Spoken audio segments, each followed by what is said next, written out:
It's an odd feeling playing Donkey Kong Bonanza. On the one hand, it's a very direct follow-up to what this same team achieved in Super Mario Odyssey. It embraces the feel and elements of the structure from that game while attempting to address some of the weak points. On the other hand, it is also clear that Nintendo isn't starting fresh with Donkey Kong. In fact, Donkey Kong Bonanza is perhaps more aware of its own gameplay and narrative lineage than most titles within the greater Marioverse. When an evil banana-stealing conglomerate called Voidco steals all of the giant Banandium gems from the mines where Donkey Kong is working, destruction sends DK tumbling into the dark below. Here he'll encounter a mysterious young girl named Pauline, who seems to have some role to play in Voidco's plot.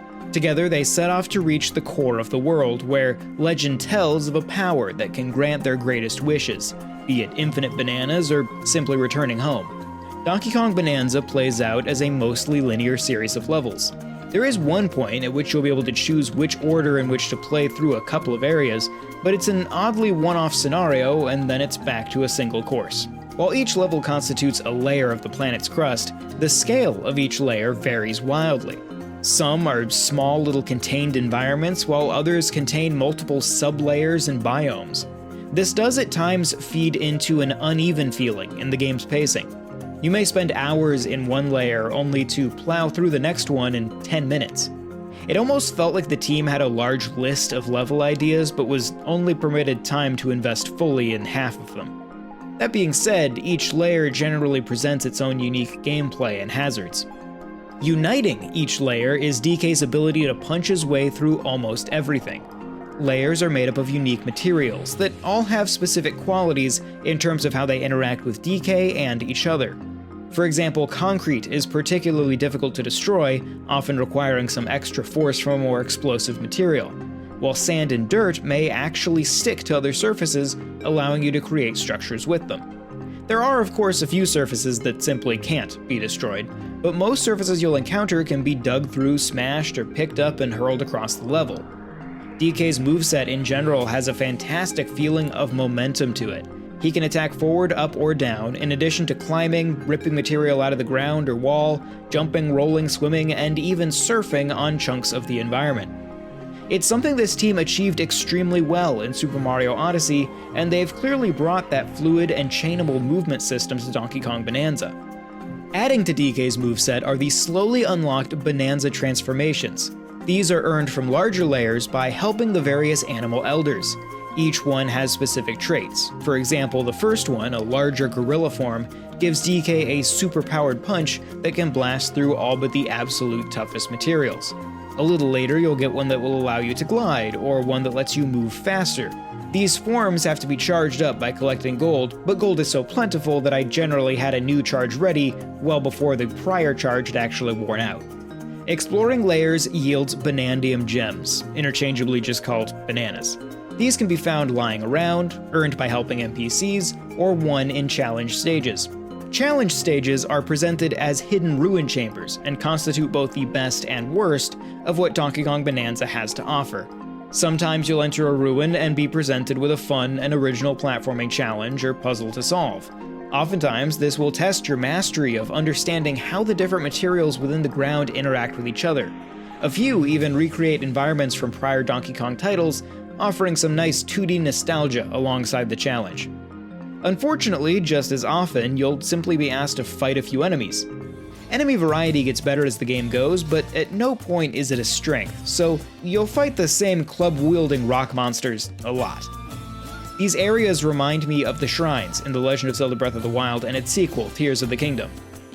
Like in those titles, the challenges built around using your knowledge of the game are excellent, but those that simply ask you to fight the same enemy repeatedly are a disappointment every time they pop up.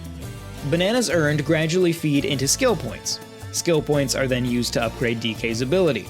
It is worth highlighting that unlike most 3D Marios, or even Donkey Kong's previous 3D platforming excursion in Donkey Kong 64, these primary collectibles do not gate progression.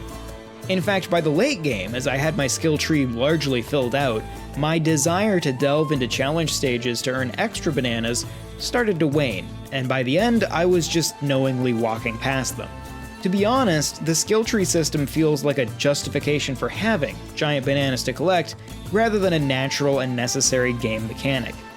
Nothing would be lost by simply allowing DK to get stronger via progression through the game, other than the absence of an opportunity to say "oh banana" every few minutes to prove that yes, we do all remember Donkey Kong 64, even if there are parts that we'd rather forget. Beyond bananas, you'll also earn Banandium chips, small chunks of banana, gold, and fossils of 3 rarities, each of which is unique to every layer. The chips can be combined into a single banana. Fossils unlock outfits for DK and Pauline that have various boons, and gold unlocks things like rest points and barrel cannons. With the exception of fossils, which are legitimately hidden throughout each level, you will have more gold and chips than you know what to do with within an hour of starting the game. The fact that chips in particular can be traded in for bananas further obfuscates the drive to collect bananas. It feels like 2 or more of these currencies could have been combined to increase demand on them and thus make them more of a legitimate progress gate. As is, by the first time I was asked for 100 gold, I had already accrued more than 10,000 of it. Now those nitpicks aside, did I joyously wander through piles of dirt looking for bananas? Yes, I did. Because while the actual collectible system can be critiqued at a game design level, the simple joy of engaging with it is hard to ignore. Even in the few areas where it awkwardly stumbles, this is just an incredibly endearing game to play. While at a glance, Donkey Kong Bonanza presents a similar looking set of worlds to Super Mario Odyssey, the technical feature set on offer is indeed a generational leap ahead. The fact that this was ever even considered as a Switch 1 title is remarkable, given the scale of what they wound up doing. I have seen other games build destructible environments out of voxels, but never with the density, flexibility, variability, and material diversity of Donkey Kong Bonanza. While the game does occasionally drop from its target frame rate of 60 frames per second, I could always clearly see why. Particularly in the late game, the level of absolute chaos during some boss fights is unlike anything I have ever seen before. I do wonder if a lower resolution mode or a 120Hz 40 frames per second mode could alleviate some of these bottlenecks. But when it comes down to it, this is just a deceptively technically demanding game. As a follow-up to Super Mario Odyssey, Donkey Kong Bonanza is a fascinating experiment. It attempts to solve that game's progression issues caused by giving the player so many moons that in actuality there really were no progress gates related to the moons, by making the primary collectible unrelated to actual progression. It arguably creates some new issues in the process, but is, if nothing else, an acknowledgement that there is room to improve on the formula. And all of that so quickly falls aside as you flow through these richly crafted worlds. On the other hand, if we take as a basis of comparison Donkey Kong 64, then Donkey Kong Bonanza is a monumental improvement. The relationship between DK and Pauline develops into something pretty heartwarming by the end, and the story goes places I wouldn't have dreamed.